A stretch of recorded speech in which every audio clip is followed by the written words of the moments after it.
नमस्कार, राधे राधे। प्रिय दर्शकों, आज मैं बात करूंगा दो विवाह योग के बारे में। यदि ये आपकी जन्म कुंडली में 5 सूत्र हों जो कि मैं आपको बताऊंगा, तो आपका दूसरे विवाह का योग कुंडली में अवश्य होता है और आपका दूसरा विवाह अवश्य होता है।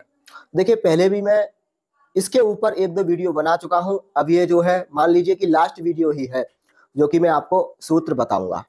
तो देखिए, सबसे पहले जो है आपको बेसिक जानकारी पता होनी चाहिए। जैसे कि मैं प्रत्येक वीडियो में बताता हूँ, जन्म कुंडली में द्वादश भाव होते हैं, द्वादश राशियां होती हैं, है ना। राशियां हमेशा जो है द्वादश भावों में बदलती रहती हैं।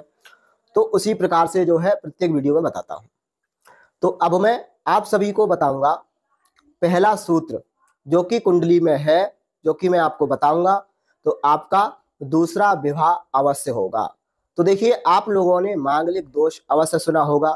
यदि मंगल 1, 4, 7, 8, 12 भाव में मंगल बैठा हो तो आप मांगलिक होते हैं, ठीक है। परंतु जब जन्म कुंडली में मंगल दोष ज्यादा ही अनिष्टकारी हो, जैसे कि मंगल शुभ ग्रहों के साथ ना बैठा हो, मंगल नीच राशि में हो, मंगल पाप ग्रहों के साथ बैठा हो, और 1, 4, 7, 8 12वें भाव में यदि मंगल बैठा हो तो आपके दूसरे विवाह का योग बन जाता है। अर्थात पहला विवाह आपका टूटेगा और दूसरा विवाह आपका सफल रहने वाला है। इससे हम ये भी पता लगा सकते हैं कि आपका दाम्पत्य जीवन मंगल से कैसा रहने वाला है। तो आपको अपनी कुंडली में देखना है मंगल किस अवस्था में बैठा हुआ है। मैं आपको उदाहरण के सहित समझा देता हूं। मान लीजिए आपकी जन्म कुंडली में मंगल लग्न में बैठा हो, ठीक है, चतुर्थ स्थान में बैठा हो, सप्तम स्थान में बैठा हो, अष्टम में बैठा हो या द्वादश में मंगल हो, तो आप मांगलिक हो जाएंगे और आपकी जन्म कुंडली में दूसरे विवाह का योग बन जाता है। यदि मंगल नीच राशि का हो, जैसे इन किसी भावों में मंगल यदि कर्क राशि में बैठ जाए तो नीच का हो जाएगा। शनि की दृष्टि हो मंगल पर, मंगल राहु के साथ बैठा हो, ठीक है, या मंगल जो है शुक्र के साथ बैठा हो, इन स्थानों में, है ना। अभी मैं मंगल शुक्र का योग आपको बताऊंगा, तो आपके दूसरे विवाह का योग बन जाता है। आज की जो युवा पीढ़ी है बहुत ज्यादा परेशान रहती है अपने दाम्पत्य जीवन को लेकर के। उनका पहला विवाह टूट जाता है। आजकल क्या है कि अधिकतर लोग लव मैरिज शादी करते हैं और लव मैरिज शादी पहला विवाह उनका टूटता है और फिर दूसरे विवाह की वो पूछते हैं हमारा दूसरे विवाह का योग कब बन रहा है। तो मैं आप सभी को आज उन सूत्रों के बारे में बात करूंगा जिनसे हम पता कर सकते हैं आपका दूसरा विवाह होगा या नहीं होगा। अब हम आते हैं दूसरे सूत्र पर।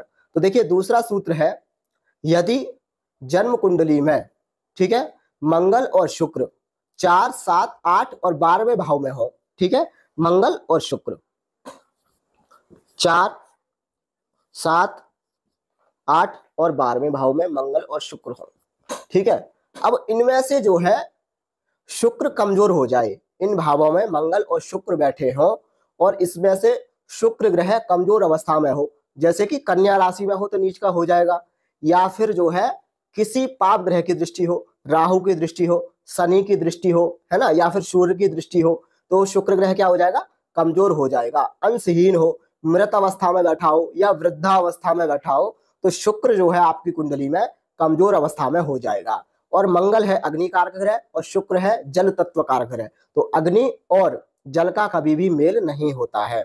इसलिए आपका दूसरे विवाह का योग मंगल और शुक्र से बन जाता है जब शुक्र आपकी जन्म कुंडली में कमजोर होता है। दूसरे विवाह का योग तभी बनता है जब आपका पहला विवाह टूटता है। अब मंगल और शुक्र चतुर्थ, सप्तम, अष्टम और द्वादश में ही क्यों बताए गए हैं, इसका भी एक कारण है। चतुर्थ स्थान होता है हमारा सुख का भाव, है ना।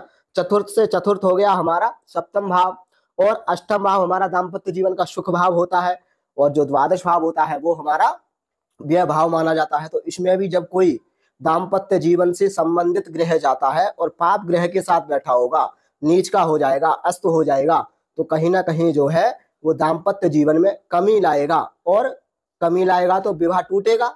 तो एक विवाह अवश्य टूटता है जिन लोगों की जन्म कुंडली में मंगल शुक्र का योग चौथे, 7वें, 8वें और 12वें भाव से बन रहा हो और शुक्र कमजोर अवस्था में हो, तो पहला विवाह टूटेगा, दूसरे विवाह का योग आपकी जन्म कुंडली में अवश्य बन जाएगा।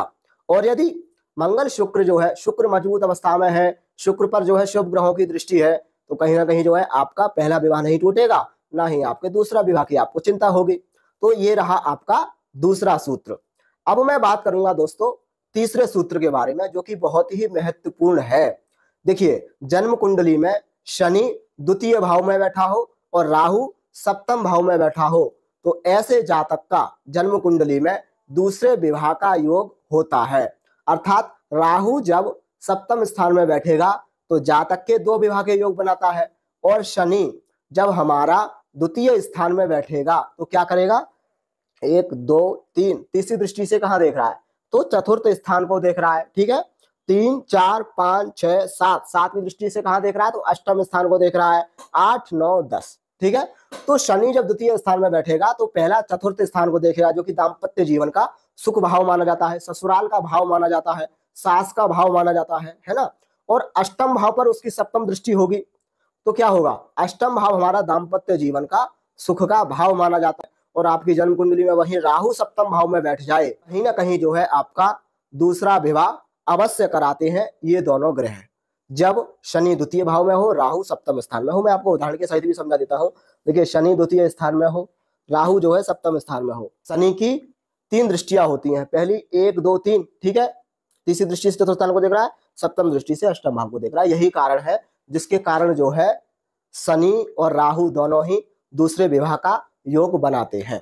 ठीक है, अब मैं बात करूंगा दोस्तों अगले सूत्र के बारे में, जो कि आपको अच्छे तरीके से समझ में आ जाना चाहिए। देखिए, सप्तमेश और द्वितीय भाव में जो राशि बनी हुई है और उस पर है ना, द्वितीय भाव पर और सप्तम भाव पर यदि शुभ ग्रहों की जितनी दृष्टियां होंगी है ना, तो विवाह आपका अच्छा रहेगा। और यदि द्वितीय और सप्तमेश या द्वितीय भाव पर या सप्तम भाव पर जितने ग्रहों की दृष्टियां होंगी, ऐसा बताते हैं यदि पाप ग्रहों की, जितने पाप ग्रह देख रहे होंगे उतनी ही पत्नियां होती हैं। तो मैं आपको उदाहरण के सहित समझा देता हूं।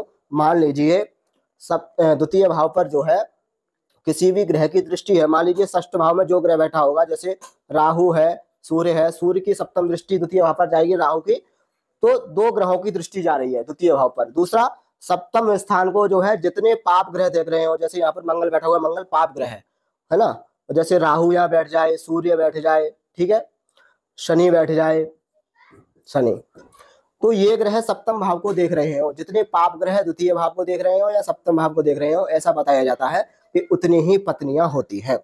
तो दोस्तों, आपको आज मैंने बताया है दूसरे विवाह के योग कुंडली में कब बनते हैं और आपका दूसरा विवाह हो पाएगा या नहीं हो पाएगा, उन सभी स्थितियों के ऊपर मैंने बात की है। आप यदि जानना चाहते हैं अपनी जन्म कुंडली के अनुसार आपकी पहली मैरिज खराब हो चुकी है और यदि आप दूसरा विवाह करना चाहते हैं और आपका दूसरा विवाह नहीं हो पा रहा है, तो क्या परेशानी है आपकी कुंडली के अनुसार, कौन से ग्रह आपके कुंडली में ज्यादा खराब है, तो आप मात्र मेरे से 351 रुपए में जान सकते हैं।